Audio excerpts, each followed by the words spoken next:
Hi guys, welcome to Movement Mondays. Today we're going to be running through a beginner basic backstretch routine, and I'm going to be honest and let you into a little secret. The reason I'm running through this today is that I actually tweaked my back a little bit this week, so I'm in a little bit of lower back pain. Today's routine will be good for people like me who do like to do more stretching but are in a little bit of pain, so you need to take it easy, or today is good for complete beginners as well. For both camps, either people with a slight niggle or people who are complete beginners, I really want you to pay attention to your body. Try and differentiate the difference between good pain and bad pain. If your brain is ever telling you that it doesn't like something, if something's too sore, then stop and just back off a little bit, move on to the next movement. However, I'm a good example of this. Some of the movements will be a teeny bit painful, but it should be like a nice pain, or it should feel like a nice stretch. Never do anything you're uncomfortable with. I'm going to be using fairly basic movements today, so hopefully you're comfortable with everything. There is one caveat though, and that's that you will need to be able to kneel. If you're uncomfortable with kneeling, don't do this routine. I'm going to make another separate video, which will be good for those of you who want to stretch your back and your hips, but can't kneel. That's another video. And then if you want to get on with this, the only tool you'll need is a block of some sort, but you don't actually need one. You could just do this routine laying next to the sofa, so you can use the sofa or a chair for balance as well. Let's get into it. The first thing we're going to do is just lay back comfortably with our knees bent, just letting your lower back sink into the floor, connect to the floor, and try and focus on breathing. Try and pay attention to what your breath feels like.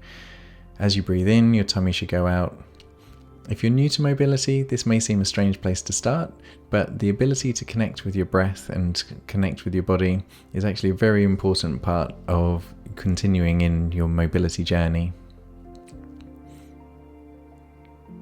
Once we've connected with the body and the ground, we're just going to hold on to one knee, pulling it slightly towards your chest and in the direction of your opposite shoulder. And I like to bring in gentle movements, just little side to side rocks. Hopefully you're starting to feel a little bit of tension and tightness behind your hip in the glute muscles. The lower back will be gently rocking and stretching as well.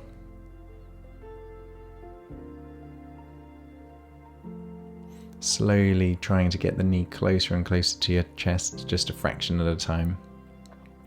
If you want to increase it, you can rest the outside of your ankle on the other knee or the other thigh and lift that foot so you're pulling both legs towards your chest now. You see some people doing this stretch where they reach through the little gap formed between the top and the bottom leg and they hold on to the bottom thigh, but I actually prefer just to hold on to the knee and the shin that's closest to me. Here I'm letting the knee drop out to the side, so we're taking the hip into external rotation, just getting into that hip a little bit.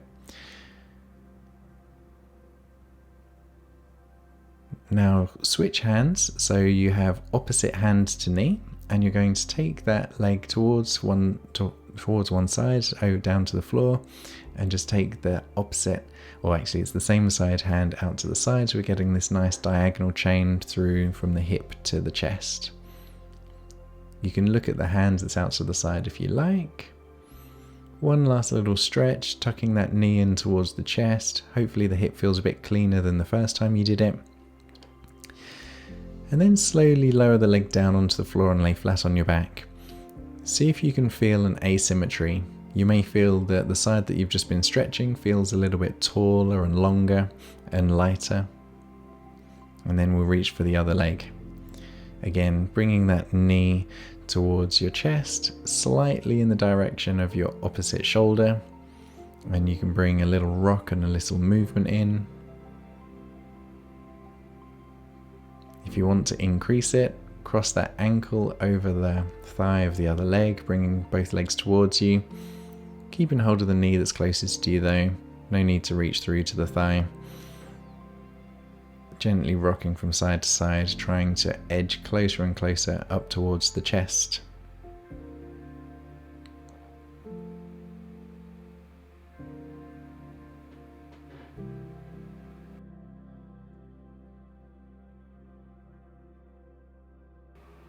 And then letting that hip rest into external rotation.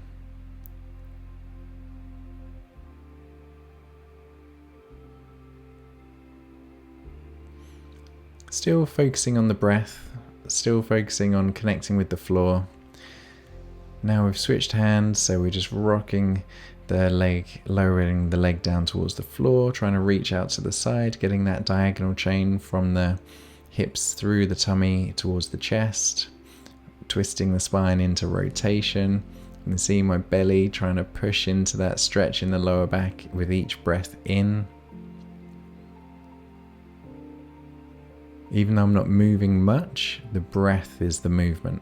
The breath is what's bringing stretch into the deep hip connective tissues and the deep lower back tissues.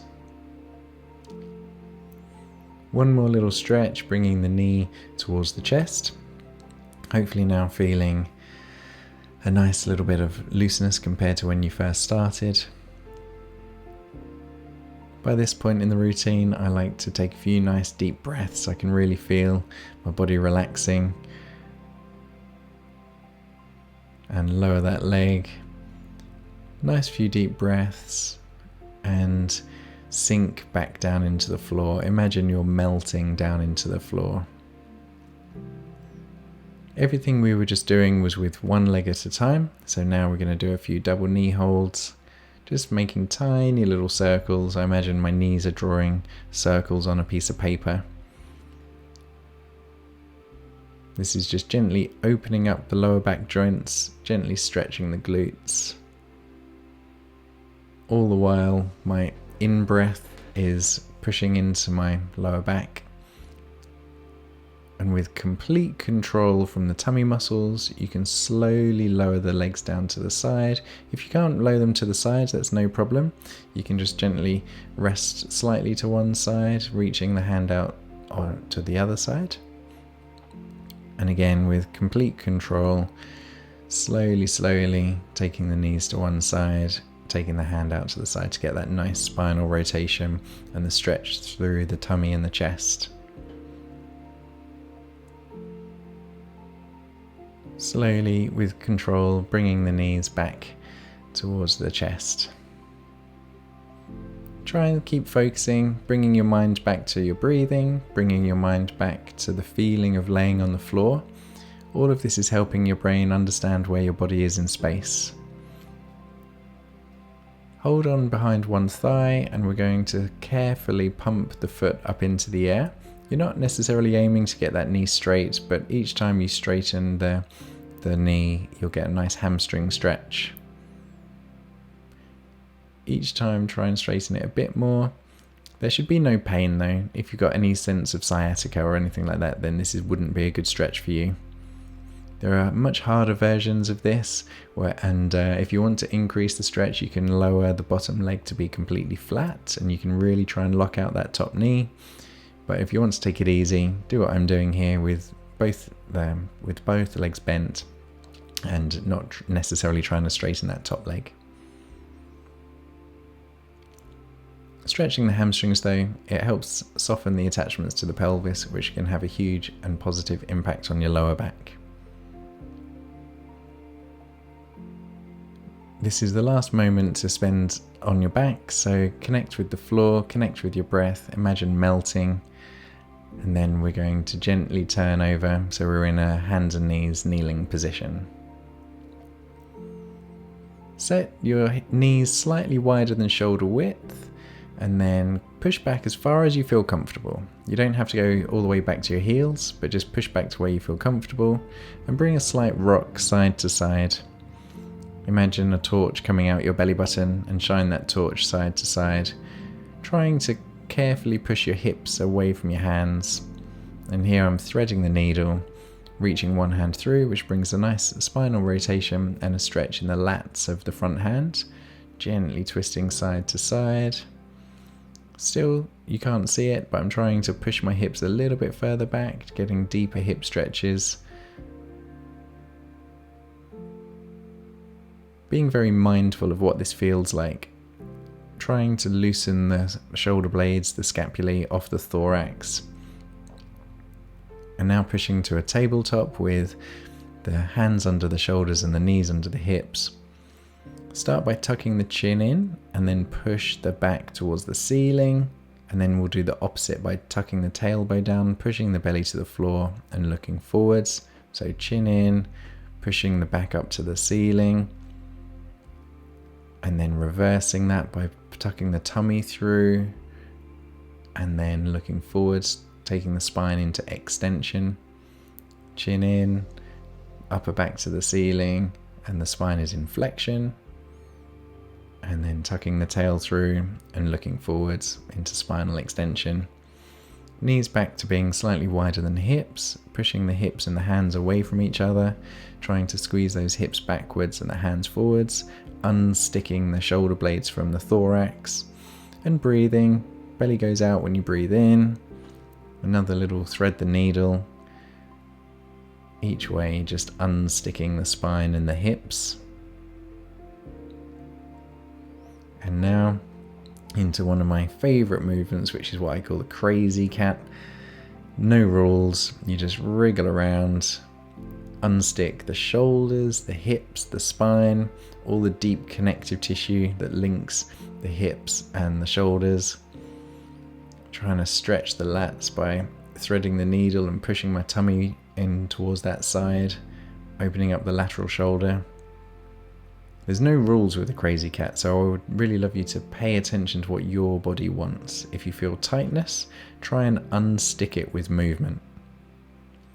Fairly dynamic, fairly mobile, using speed and movement and range to unstick the tightness that's in your back. And then taking that philosophy into the child's pose as well, where we push our hips back but still keep having a little wriggle. Grab a block if you need it, because we're going to go into this low lunge position. Now, the goal here is to have a straight line from your back knee to your shoulders, but it's not essential. I'm using the block on the opposite hand to my front leg, because the hand that's closest to my front leg, I'm going to start pushing on that front knee just to get into that front hip. I love this stretch because it's getting so many muscles all at once. It's getting the back hip flexors, the front adductors, it's opening up the front glutes a little bit as well.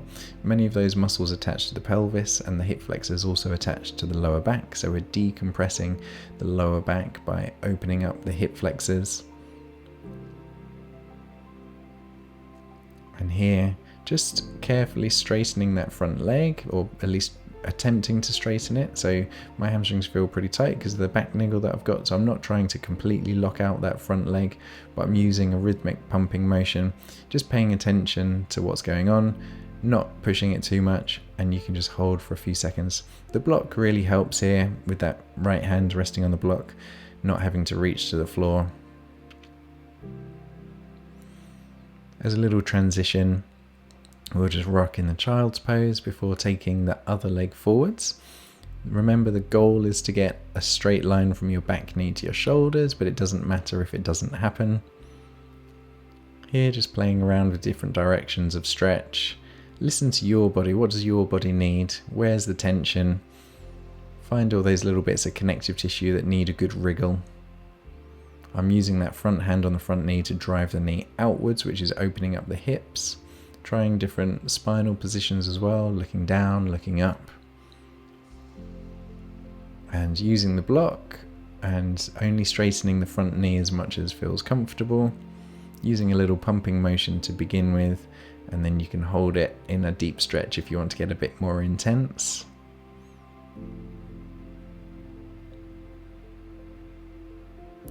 And then bring your feet together, knees bent, just so you can rest your hands on the floor or on your block. And open the back just by leaning forwards. There should be no pain in this, remember. But if you feel comfortable, you can just lean forwards, bring in little movements around you. So we're bringing in spinal flexion plus rotation. I imagine just reaching around me. Don't worry about what your back's doing. Think more about your hands. And you can reach around as long as your back feels okay. And from here, little wriggle side to side, straightening one leg at a time slightly, and slowly roll up, and we'll call it a day. So guys, I hope you enjoyed that. I feel nice and loose and tall and calm. During the routine, I found myself taking nice deep sighs and deep breaths, just relaxing that nervous system, and I hope you did too. So if you liked that video and found it helpful, give it a little thumbs up below, and until next time, have a healthy week.